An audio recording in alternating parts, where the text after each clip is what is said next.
नमस्कार, आदाब, सत श्री अकाल, अस्सलाम वालेकुम। मैं हूँ आपके साथ फायका जावेद। बहुत बहुत स्वागत है आपका एक बार फिर से मेरे और आपके यूट्यूब चैनल पे। जैसे कि बहुत सारी शख्सियत हमारे साथ जुड़ती है और आज हमारे साथ दिव्य कुमार सर जी जुड़ चुके हैं। सबसे पहले आपका बहुत शुक्रिया वक्त देने के लिए और आपका मैं बहुत स्वागत करना चाहूंगी अपनी चैनल पे। थैंक यू मुझे बुलाने के लिए, शुक्रिया। जी। देखिए, आपको बहुत लोग जानते होंगे मेरी ऑडियंस में भी, और बहुत सारे लोग आपको जानते हैं, बहुत सारे लोग आपको सुनते हैं। लेकिन हमारी ऑडियंस की जानकारी के लिए जितने भी लोग शायद आपको न जानते हो, उनके लिए आप बता दें कि आप है कहाँ से, आपका प्रोफेशन क्या है, आप क्या काम करते हैं। जी, मैं बिजनेसमैन हूँ और मेरा ताल्लुक पाकिस्तान से है, कराची शहर से। हम्म। हम्म। और दैट्स इट। जी। तो पाकिस्तानी है आप, लेकिन आपका जो मतलब जो जो लोग समझते हैं, जो जो लोगों को रियलिटी पता है पाकिस्तान की, वो बखूबी जो है पाकिस्तान की सच्चाई दुनिया तक लाने की भरपूर कोशिश करते हैं। वाकई में हमें हमें उन जैसे लोगों को सराहना चाहिए, उन जैसे लोगों को मोटिवेट करना चाहिए, ताकि वो भी जो है अपने अपने साथ जितना भी उनका जुल्म हो रहा है या फिर जितने भी उनके राइट्स छीने जा रहे हैं, उनकी यही उनमें एक विल पावर होना चाहिए कि वो अपने जो राइट्स है उनके लिए लड़े। खैर, आपसे सवाल रहेगा, चूंकि आपको भी पता है कि इंडियन मिसाइल जो है रशिया ने डिमांड की है कि ब्रह्मोस इंडिया से वो मिसाइल लेना चाहते हैं। आपको क्या लगता है, इससे इंडिया रशिया यूक्रेन जो वॉर्स है वो रिजॉल्व हो सकती है क्या? इंडिया इसमें साबित हो सकता है कि वो रशिया यूक्रेन वॉर जो कई टाइम से चलती आ रही है उसको रिजॉल्व कर पाए। आपकी इस बारे में क्या विचारधारा है? देखें, रिसेंटली एस जयशंकर का भी इस बात पे इंटरव्यू था कि जब तक दोनों पार्टीज नहीं चाहेंगी तो तब तक ये थर्ड पार्टी भी किस तरह रिजॉल्व करवाएगी। दूसरा, हम्म। आज सुबह कोई न्यूज आई है कि इंडिया की जो परमानेंट रिप्रेजेंटेटिव हैं यूएनएससी में, रुचित्रा का जो जी है, उन्होंने भी हम्म।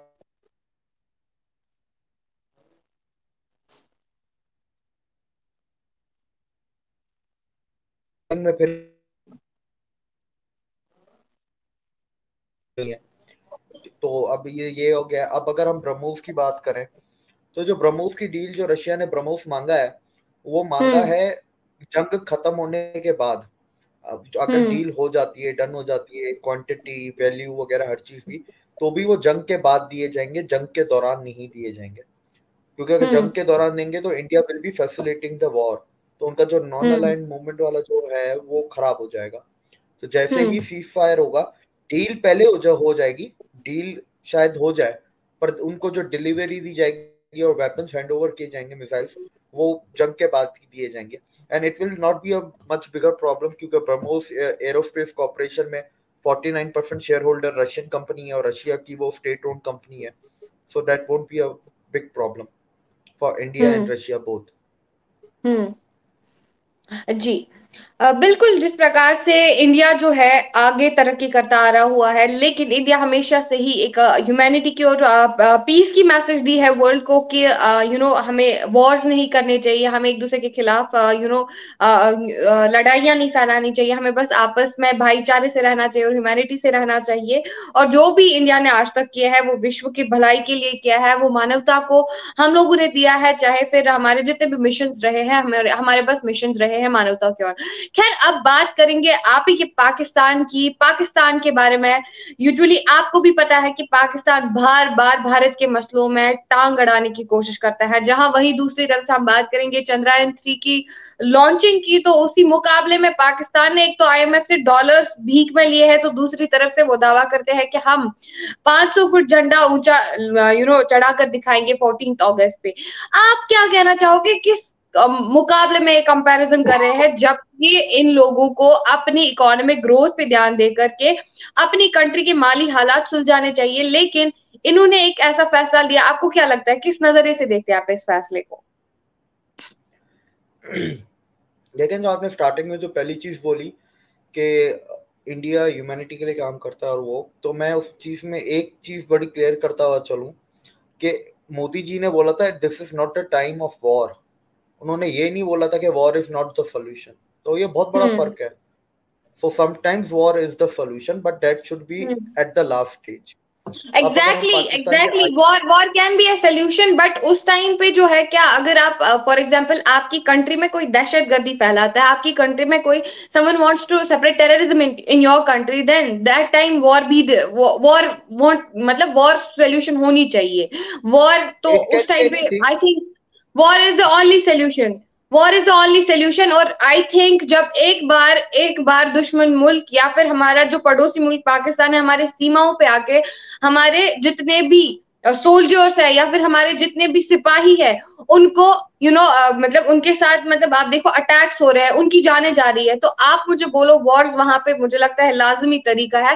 पहले तो पहली भाषा होती है प्यार की भाषा, दूसरी भाषा अगर होती है ना कि आप लड़ाई से आ रहे हो तो उसका मुझे लगता है 10 बारी जवाब देना चाहिए। तो ह्यूमैनिटी और पीस का मैसेज यहाँ पे ये है कि जैसे आप चलोगे आपके साथ वैसे ही बर्ताव किया जाएगा, आपको पहले प्यार से समझाया जाएगा। माइका जी, जी इट डिपेंड्स के आपके ट्रिगरिंग पॉइंट क्या है। पाकिस्तान से टेररिज्म है तो चाइना से शायद कुछ और है, एग्जैक्टली रशिया के लिए कुछ एग्जैक्टली और है। लेकिन अगर हम जैसे टेररिज्म की बात करें तो कल की बात है, जैसे पुंछ एरिया में 4 इन्फिल्ट्रेटर्स को मारा गया। जम्मू कश्मीर और आर्मी 15 कोर ने मिलकर हम्म ऑपरेशन किया, तो वो फायरिंग लाइव फायरिंग हुई है जो 2-3 घंटे चली है।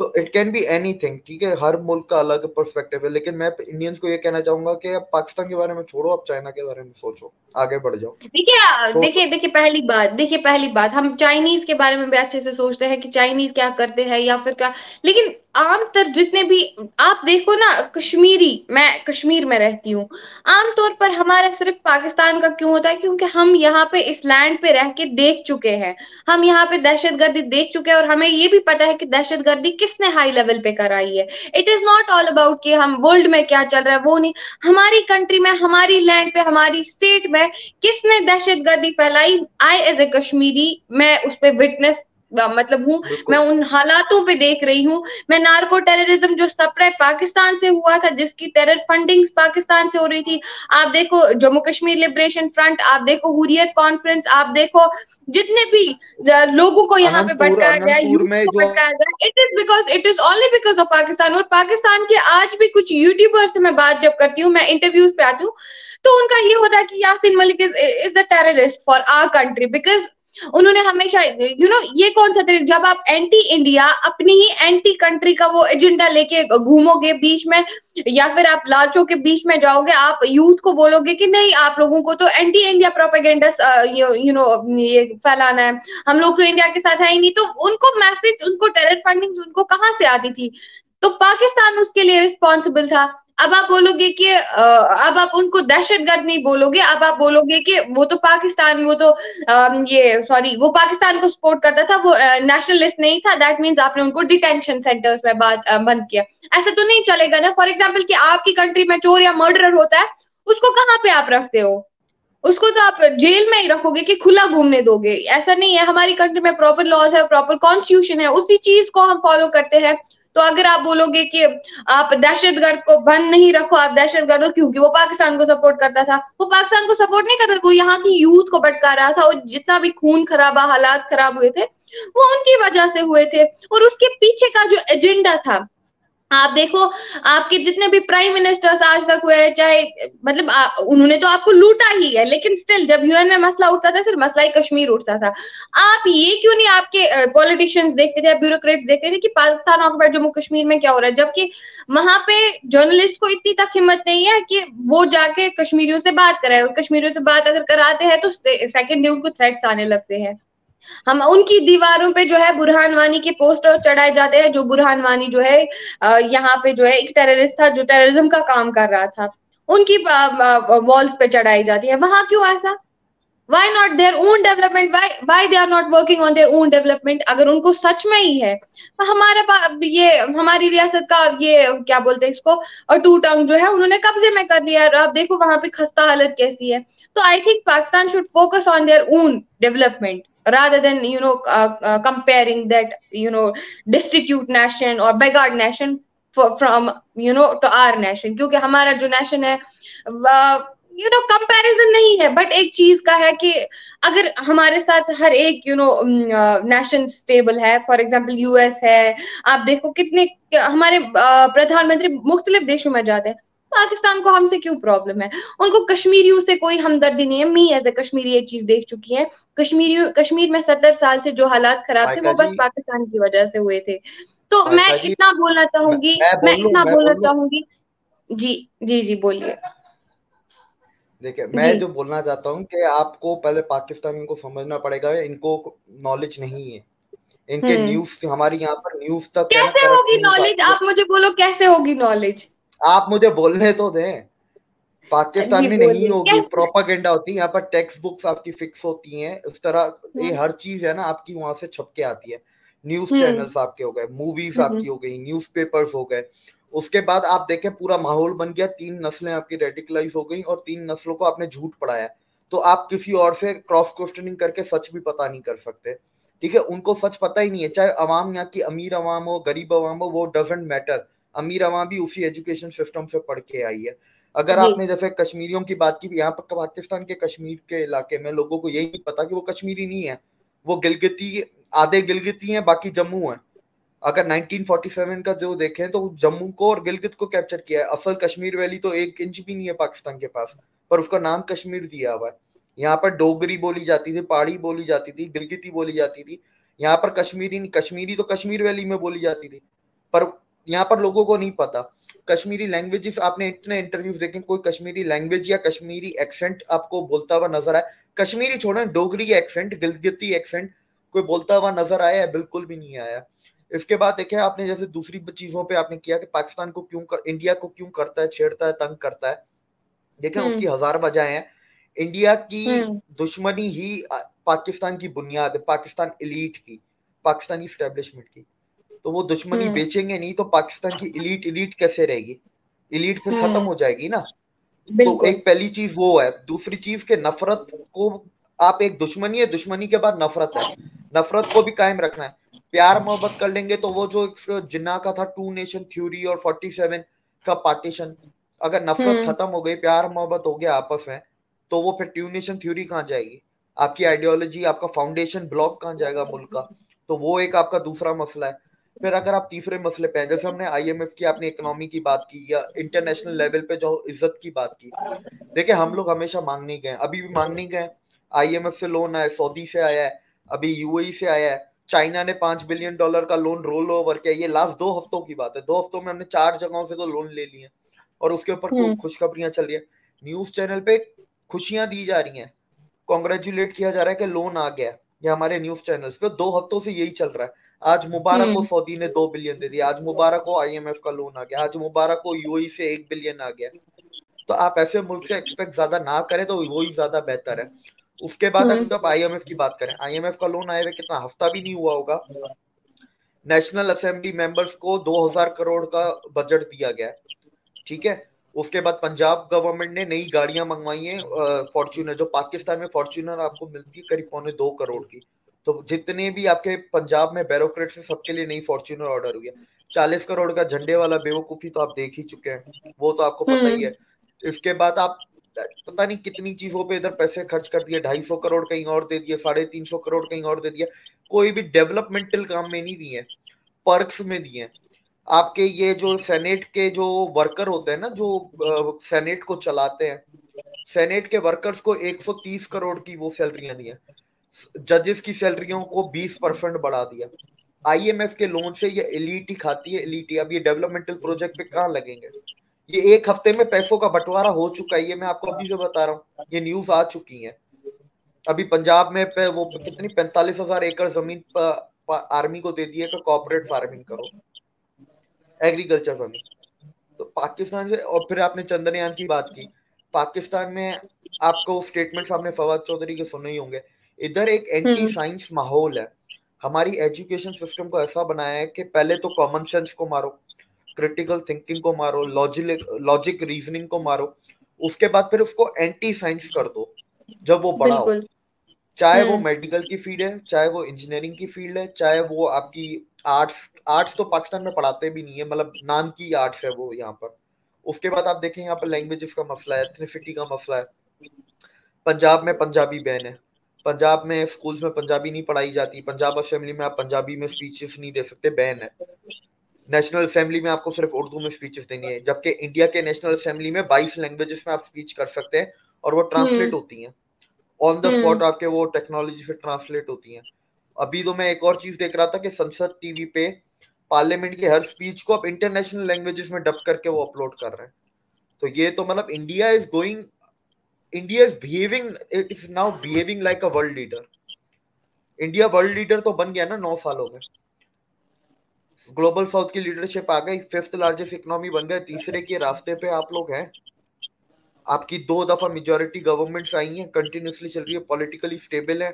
आपकी मिलिट्री, आर्मी, नेवी वगैरह जो दुनिया की 4th सबसे strongest military fire power index है इंडिया का। फॉरेक्स रिजर्व भी दुनिया में 4th नंबर पे है। पाकिस्तान के फॉरेक्स रिजर्व $9.5 बिलियन है। 9.5 में से 1.1 बिलियन डॉलर पाकिस्तान का खुद का है, बाकी सब लोन पे रखा हुआ है। इंडिया में $595 बिलियन है, वो भी उनका खुद का कमाया हुआ, इंडिया ने लोन लेके नहीं रखे हुए। तो आप इसको, ये एप्पल एंड ऑरेंजेस वाली, मैं एप्पल एंड ऑरेंजेस भी नहीं बोलूंगा, वाटरमेलन एंड एप्पल की बात है।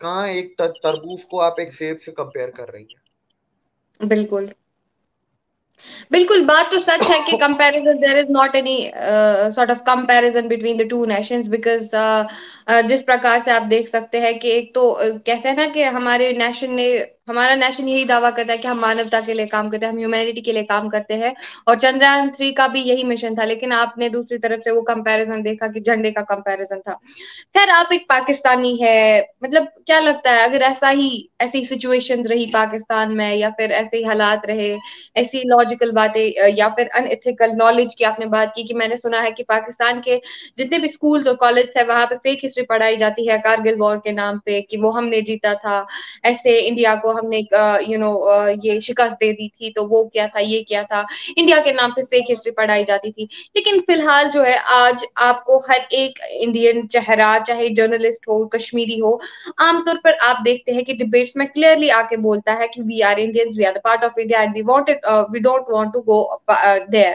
पाकिस्तान। तो हमें उनके साथ कोई भी ताल्लुक नहीं है, वो नहीं है, ये नहीं है।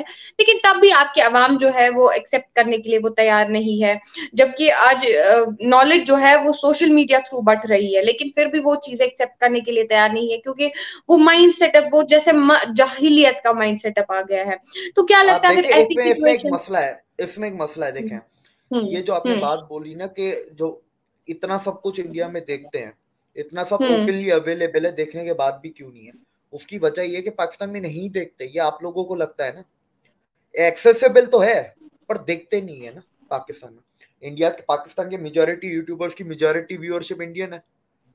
वो 5% अगर पाकिस्तानी देख रहे हैं तो उन 5% अगर नहीं भी देखेंगे, उनको हकीकत पहले से पता है। वो 5% इज द प्रोग्रेसिव बोलने, या असली मायनों में लिबरल है, असली मायनों में प्रोग्रेसिव है, उनको पहले से पता है। वो नहीं भी देखेंगे ना यूट्यूब, उनको हकीकत का पता है, ठीक है। लेकिन आप जिनको हकीकत का नहीं पता वो तो देखते भी नहीं है ना। उनकी प्रायोरिटीज मोबाइल पे कुछ और है, यूट्यूब पे कुछ और है, इंटरनेट पे कुछ और है। उसके बाद आपने जैसे जंगों की हिस्ट्री की बात की, यार देखे, मैं कारगिल को आप बोल सकते हैं कि पाकिस्तान जीत गया, आप 65 को भी बोल दें, आप 48 को भी बोल दें, इतना तो ठीक है। छोटा बच्चा स्कूल में क्या बोल लेगा? आप पाकिस्तान में 71 की वॉर को बोलते हैं कि हमने जीती है। आप यकीन कर, 71 की वॉर कैसे कोई अंधा या पागल बच्चा भी कैसे कोई होगा ना, वो भी कैसे मान लेगा?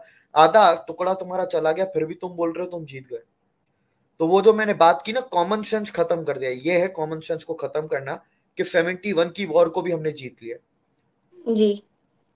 तो वो हकायक, बाकियों के तो हकायक आप छुपा सकते हैं बाकी जंगों के, लेकिन आप हम्म। 71 के कैसे छुपाएंगे कि जब मुल्क ही आधा हो गया? लेकिन वो हम्म। किया हुआ है, लोग मानते हैं। इसी को तो कॉमन सेंस खत्म करना कहते हैं, लॉजिक। आप क्रिटिकल थिंकिंग ही खत्म कर दो इंसान की। फिर किताबें बिल्कुल। पाकिस्तान में वैसे कोई नहीं पढ़ता। और आपको अभी भी बता दूं, पाकिस्तान में जो जाहिर सी बात है, इधर इंग्लिश अखबार है, एलीट पढ़ती है, और एक ही इंग्लिश अखबार आती है, डॉन, बस टोटल एक ही है, वो एलीट पढ़ती है। एलीट को सच्चाई पता है क्या है। जो उर्दू अखबार है या लोकल लैंग्वेजेस हिंदी बलोच में आती हैं, उसमें आज आज की भी अखबार में उठा लूंगा ना, उसमें यही लिखा हुआ है, इंडिया में कोई 25-26 आजादी की तहरीकें चल रही हैं अलग अलग सूबों में, उधर गरीबी है, आज गरीबी से इतने लोग मर गए, ये आज की 2023 में लिख रहे हैं। और जबकि असलियत क्या है, आज तो पब्लिक भी हो गई कि 13.5 करोड़ लोगों को 10% गरीबों को निकाल के मिडिल क्लास में डाला, और पिछले 15 साल में एक्सट्रीम पॉवर्टी से 41 करोड़ लोगों को निकाला है। और फिर देख दूसरी रिपोर्ट जो आई है कि 2047 तक इंडिया में 1 बिलियन प्लस मिडिल क्लास होंगे। तो जाहिर सी बात है जो अभी आपके लोअर मिडिल क्लास में कन्वर्ट होंगे, जो बच्चे कुछ गरीब हैं वो भी आपके मिडिल क्लास में कन्वर्ट होंगे नेक्स्ट 25 ईयर्स में। पाकिस्तान में देखें मसला जो पॉलिटिशियंस का है ना, आपको तो इंस्टेबिलिटी तो पता ही है, इंटरफेरेंस वगैरह जो है एस्टेब्लिशमेंट। लेकिन अगर मैं पॉलिटिशियंस की भी बात करूं, ऐसा नहीं है कि इनके पास पावर नहीं है, मुकम्मल पावर नहीं है, पावर तो है ना, ठीक है, लेकिन जो उस पावर का क्या है कि जब अकल नहीं है आपके पास, आप जब नाहिल हैं, ठीक है, जब आपके पास दिमाग नहीं है, आपके पास पावर हो ना हो, आप झाइल के झाइल ही रहोगे, इनकेपेबल है। Corruption is not the biggest issue because Pakistan is not in the even top 20 countries if we go according to corruption. America is the most corrupt country. Vladimir Putin is the most corrupt leader individual. Pakistan top 20 में भी नहीं आता। तो मेरे लिए corruption is not a big issue ना। India में भी तो 12 लाख करोड़ के स्कैम हुए ना 2004 से 2014 के बीच में, 10 सालों में। तो क्या इंडिया की ग्रोथ रुक गई? इंडिया उस टाइम पे भी ग्रो किया, हाँ ग्रोथ रेट आपका कम हो गया, पर ग्रोथ खत्म तो नहीं हो गई ना, या रुक तो नहीं गई ना, स्लो हो गई। पाकिस्तान में corruption is not the issue, incapability is the issue. अभी आज की मैं आपको बात बताता हूँ। ये इमरान खान की तो आपने स्पीचेस सुनी होंगी, ये अंडे पाल लो, मुर्गियां पाल लो, और से एक मुर्गी 2 अंडे देगी, उससे 2 मुर्गियां और निकलेंगी। आज शहबाज शरीफ ने किया है, गन्ना लो, गन्ने का अचार बनाओ और गन्ने के अचार को एक्सपोर्ट करो। ये बातें प्राइम मिनिस्टर एक business executive council meeting apex जिसे कहते हैं उसमें कर रहा है, जिसका काम है कि मुल्क के आने वाले वक्त के इकोनॉमिक प्लान को आपको डिसाइड करना है। बिल्कुल। और ये प्राइम मिनिस्टर ऐसी बातें कर रहा है। तो सारे ऐसे हैं, चाहे इमरान खान मुर्गियां बेच रहा था, ये हमें गन्ने का अचार बनवा रहे हैं। कल कोई बिलावल शायद आ जाए, तो बिलावल तो फिर आपको पता ही है, वो तो इन दोनों से भी ऊपर निकलेगा, मुझे उस पर पूरा यकीन है। वो इन दोनों को भी सरपास करेगा, पागलपन। बिल्कुल बिल्कुल। हम दुआ करेंगे कि जो भी इस टाइम पे जो है पाकिस्तान में हालात चल रहे हैं, उम्मीद है कि कोई अच्छा लीडर में भी वहां आए। अगर नहीं आया तो आप भी जानते हैं कि इस टाइम पे पाकिस्तान किन हालात से जूझ रहा है, फ्यूचर में क्या ही हो सकता है।